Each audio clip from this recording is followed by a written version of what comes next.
ನಮಸ್ಕಾರ. ನಿಮ್ಮ ಸುತ್ತಮುತ್ತ ಸದಾ ನಿಮ್ಮನ್ನು ಕುಗ್ಗಿಸುವ, ನಿಮ್ಮ ಯಶಸ್ಸನ್ನು ನೋಡಿ ಅಸೂಯೆ ಪಡುವ ಅಥವಾ ನಿಮ್ಮಲ್ಲಿ ನಕಾರಾತ್ಮಕತೆಯನ್ನು ತುಂಬುವ ಜನರಿದ್ದಾರೆಯೇ?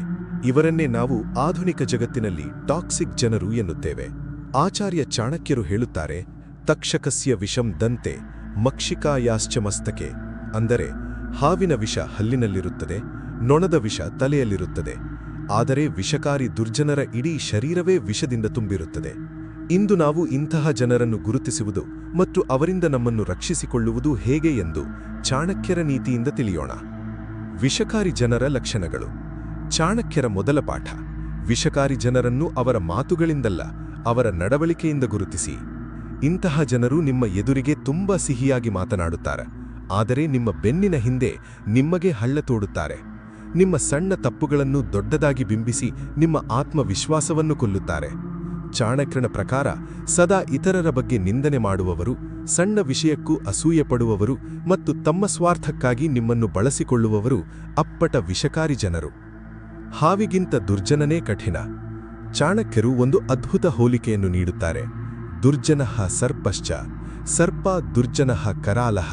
ಅಂದರೆ ಹಾವು ಮತ್ತು ದುರ್ಜನ ಇಬ್ಬರಲ್ಲಿ ಹಾವಿಗಿಂತ ದುರ್ಜನನೇ ಹೆಚ್ಚು ಭಯಾನಕ.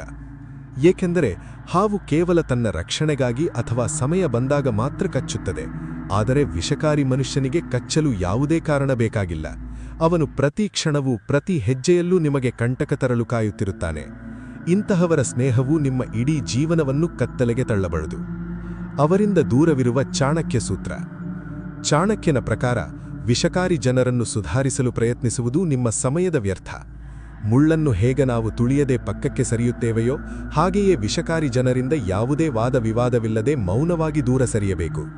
ಚಾಣಕ್ಯರು ಧನನಂದನ ಸಭೆಯಿಂದ ಹೊರಬಂದಂತೆ ನಿಮ್ಮ ಪ್ರಗತಿಗೆ ಅಡ್ಡಿಯಾಗುವ ಸಂಬಂಧಗಳಿಂದ ಹೊರಬರುವುದು ತಪ್ಪಲ್ಲ. ನಿಮ್ಮ ಮಾನಸಿಕ ನೆಮ್ಮದಿಯೇ ಎಲ್ಲಕ್ಕಿಂತ ಶ್ರೇಷ್ಠ. ನಿಮ್ಮ ಒಡನಾಟದಲ್ಲಿ ಸಜ್ಜನರಿರಲಿ. ವಿಷಕಾರಿ ಜನರನ್ನು ದೂರವಿಡಿ. ನಿಮ್ಮ ಆಂತರಿಕ ಶಕ್ತಿಯನ್ನು ಉಳಿಸಿಕೊಳ್ಳಿ. ನಿಮ್ಮ ಜೀವನದಲ್ಲೂ ಇಂತಹ ವಿಷಕಾರಿ ಜನರಿದ್ದಾರೆಯೇ? ಅವರಿಂದ ನೀವು ಹೇಗೆ ದೂರವಾದಿರಿ? ಕಾಮೆಂಟ್ನಲ್ಲಿ ತಿಳಿಸಿ. ನಕಾರಾತ್ಮಕ ಜನರ ಮಧ್ಯೆ ಸಿಲುಕಿ ಒದ್ದಾಡುತ್ತಿರುವ ನಿಮ್ಮ ಆತ್ಮೀಯ ಗೆಳೆಯರಿಗೆ ಈ ವಿಡಿಯೋವನ್ನು ಖಂಡಿತ ಶೇರ್ ಮಾಡಿ.